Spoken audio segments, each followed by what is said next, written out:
One of Islam's greatest generals once compared his own people to a trapped fox. At the time, he wasn't even a Muslim. In fact, he was still fighting against the Prophet Muhammad, peace be upon him. So what changed? How does the greatest enemy become the sword of Allah? The answer isn't a single moment. It isn't a vision, or a miracle, or a sudden collapse of will on a battlefield. It's a story with two closed doors before the one that finally opened, a threat that nearly turned violent, and a chance meeting on a dark road that three men each thought they were making alone. History remembers Khalid ibn al-Walid as one of Islam's greatest commanders. But there was a time when everything suggested he never would become Muslim. 3 years of fighting against the Muslims. 2 major battles. Uhud, where his one decision reversed a victory in minutes. The trench, where even his skill couldn't force a result the terrain wouldn't allow. No sign of doubt anywhere in the record. If you'd asked anyone in Mecca, in either army, whether Khalid would ever cross over, they would have told you it was unthinkable. The shift began, according to the sources, after the Treaty of Hudaybiyyah in 628. On its surface, the treaty looked like a concession from the Muslim side, a 10-year truce agreed to on terms some of the Prophet's own companions found difficult to accept in the moment. The Muslims had traveled to Mecca intending to perform a pilgrimage and were stopped short of the city. The terms that followed felt, to several of the Prophet's own followers, like a step backward. But the treaty opened something that 3 years of open warfare never had. Contact, travel between the two cities, letters passing back and forth. A chance to actually watch the other side instead of only meeting them across a battlefield. For a Meccan noble like Khalid, that was new. Years of fighting had never given him time to simply watch and think. The truce did. Somewhere in Medina, a brother sat down with ink and parchment. Walid ibn al-Walid had already converted. He was already living the life his brother had spent years fighting against. And he began writing, hoping that a single letter could reach a man no army had ever managed to change. According to the traditions, the Prophet himself had asked after Khalid by name and remarked that a man of his ability could not stay away from Islam for long. That line is often treated as the whole explanation. A letter arrives, a heart changes, end of story. But that skips almost everything that actually happened in between. Khalid didn't answer a letter. He answered years of his own memory. According to his own later account, it started with reflection. He found himself thinking back over the battles he'd fought. Uhud, the trench, turning them over in his mind in a way he hadn't allowed himself to before.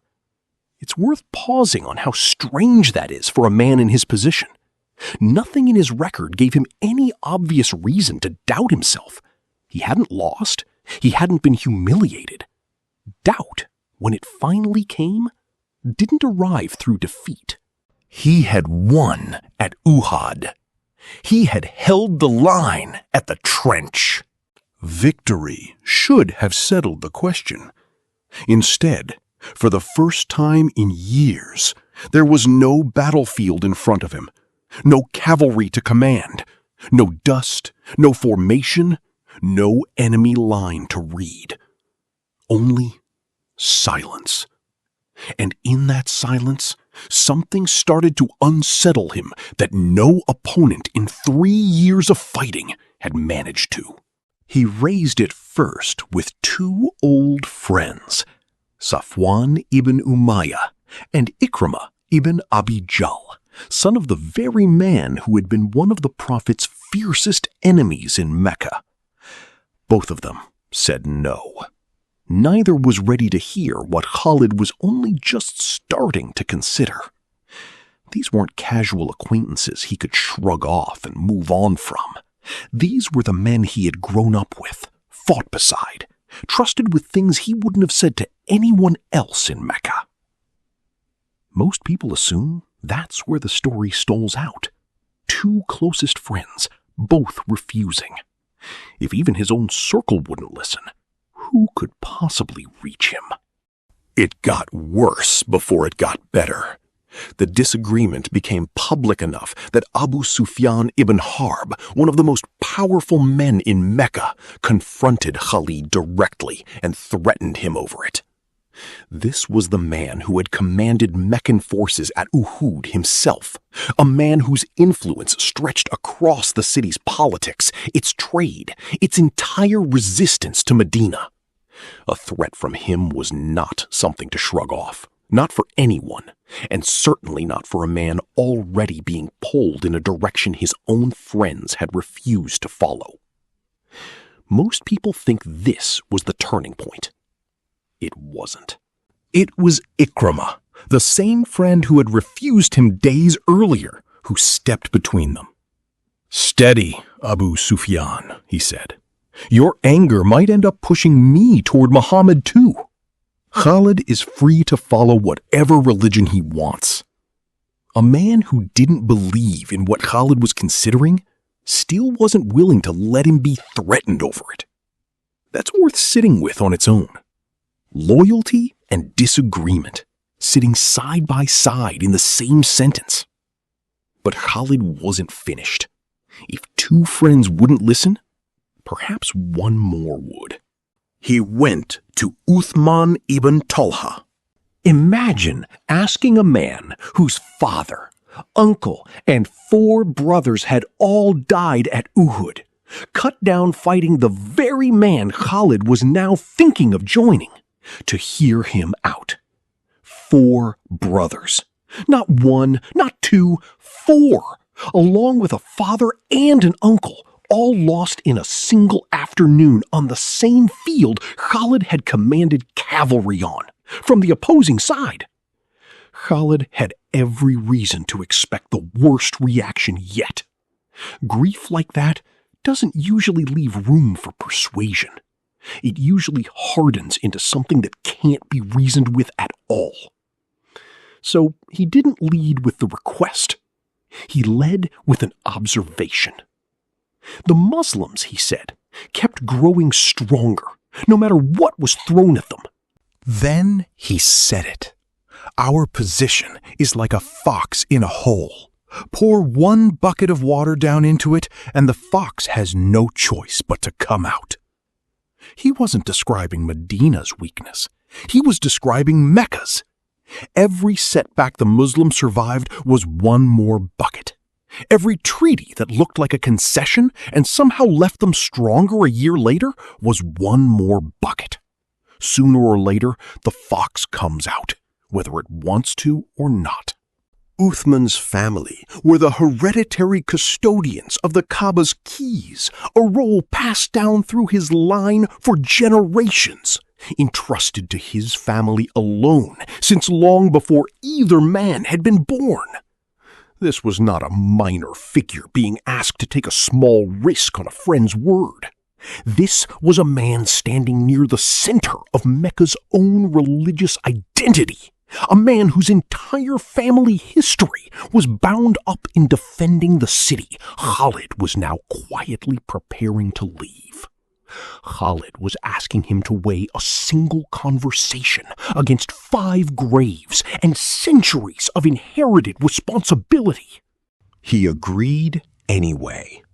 Whatever grief he carried, he didn't let it decide his answer. He listened to the argument on its own terms, turned it over, and found that he could not disagree with it, however much it must have cost him to admit that. Quick word before we continue. Piecing a story like this together means working from several early sources, Ibn Ishaq through Ibn Hisham, al-Waqidi, Ibn Sa'd, al-Tabari, and being honest about where they agree and where the details get fuzzy or repeated without much scrutiny. If that kind of care matters to you, consider supporting the channel as a member. To those already doing that, thank you. This series exists because of you. They planned to leave separately after midnight and meet at daybreak at a place called Yajaj, so as not to be seen traveling together. Two grown men from powerful families slipping out of their own city in the dark, because even with a truce in place, this was still a decision that could get them killed. The precaution alone tells you how real the risk still was. A truce on paper is not the same as safety in practice, and both men knew it. At a place along the road called al-Hada, they met a third rider going the same direction for the same reason. Amr ibn al-As, another prominent Meccan known for his own sharp political instincts, a man who would later be trusted to lead entire armies on his own judgment, was making his own journey to Medina to convert. 3 men, 3 separate roads. None of them planned this together. Each had reached the same conclusion on his own, in his own time, weighing his own losses and his own reasoning, and only found out about the others when their paths happened to cross in the dark, on the same road, in the same week. After days crossing that same stretch of desert, heat by day and cold by night, 3 men who had started this journey as strangers to each other's plans, Medina finally appeared on the horizon. 3 men, 3 separate journeys, all ending at the same city, in the same season, for the same reason. Whatever conversation passed between them on that final stretch, the sources don't record it. But it is hard to imagine 3 men who had each risked everything they had, family, friendship, standing, safety, riding those last few miles in silence.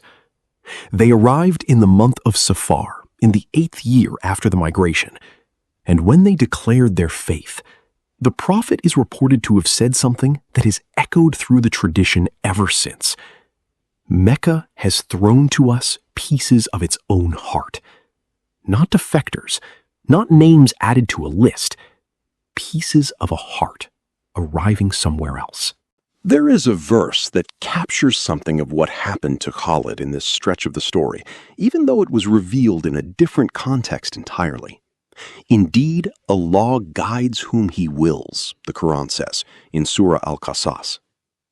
Khalid reasoned his way toward this decision with the same sharp mind that had read a battlefield at Uhud. He watched, he weighed, he concluded. But the tradition is clear that reasoning alone does not settle a heart. Whatever finally moved Khalid, after 2 friends said no and a third said yes, the deeper conviction the sources describe him reaching was something he understood as guidance he could not have produced by argument alone, however carefully he had built that argument. For Khalid, this wasn't a lightning bolt on a road, the kind of instant transformation these stories sometimes get compressed into for effect. It was the end of a long process, stretched across weeks or months, with real setbacks along the way. Private memory that wouldn't leave him alone, 2 refusals from the people he trusted most, a public threat someone else had to defuse before it turned into something worse. A different kind of conversation entirely, built on an argument instead of an appeal, with the one friend whose grief should have made him the least likely to listen. A departure in the dark, time to avoid being seen. A chance meeting on a desert road that turned out not to be chance at all in the way. The fox in a hole line tells you something important about the man making it. It isn't the language of someone swept away by a feeling, the kind of language conversion stories often reach for when they want maximum emotional impact. It's the language of a tactician. The same mind that read the gap at Uhud in seconds, now reading an entire war, an entire political situation between 2 cities, and reaching a conclusion the way he might read a battlefield. He wasn't persuaded by a vision. He was persuaded by watching a pattern closely enough for long enough to see exactly where it was heading, and by being honest enough with himself to admit his own side was the one about to be forced out of the hole. His instincts didn't change. What changed was which side they were working for. There's something worth noticing in what this story doesn't contain. No record of Khalid asking for a command, a title, or any special status in exchange for converting, the way a valuable defector switching sides in almost any other historical context might reasonably expect to negotiate for. He didn't negotiate his way in. He arrived as one of 3 men, no different in that moment from Uthman or Amr standing beside him. Whatever came later, the title, the battles, the 50 engagement record that would eventually make him a legend, none of it was on the table yet, and none of it seems to be what he was after in the first place. He walked in at the bottom, an equal, despite being one of the most militarily accomplished men Mecca had ever produced. And there's a cost here, too, easy to skip past in a story that ends in triumph. Safwan and Ikrimah still hadn't followed him. It would be years. In Ikrimah's case, not until after the conquest of Mecca itself, before that changed. For that entire stretch of time, Khalid had walked away from 2 of the people he had trusted enough to raise this with in the first place, and neither of them came with him. Abu Sufyan's anger didn't simply evaporate either. This was a man capable of making life genuinely difficult for anyone he decided to treat as an enemy, and Khalid had just given him a reason. Khalid walked away from more than a cause. He walked away from the friendships, the family standing, the entire social world that had built him, on the strength of an argument he'd worked out mostly alone, tested twice and rejected twice, before it finally landed with the one friend willing to hear it. Khalid's story is a reminder that the strongest people aren't the ones who never change. They're the ones who recognize the truth, even when it costs them everything they've built. It would have been easier for Khalid to stay. It would have been easier for Uthman to say no, the way grief usually says no. Neither of them took the easier path. Khalid had entered Medina as an ordinary Muslim, one of 3 men with no rank and no history fighting on this side of anything. Within weeks, he would be handed an impossible mission. 3 commanders would fall before him, one after another, on a battlefield outnumbered more than 30 to 1. An entire army would find itself surrounded with no way out. And out of that single impossible day, history would carve the name that would follow him forever: the Sword of Allah. Khalid had entered Medina as an ordinary Muslim, one of 3 men with no rank and no history fighting on this side of anything. Within weeks, he would be handed an impossible mission. 3 commanders would fall before him, one after another, on a battlefield outnumbered more than 30 to 1. An entire army would find itself surrounded with no way out. And out of that single impossible day, history would carve the name that would follow him forever: the Sword of Allah.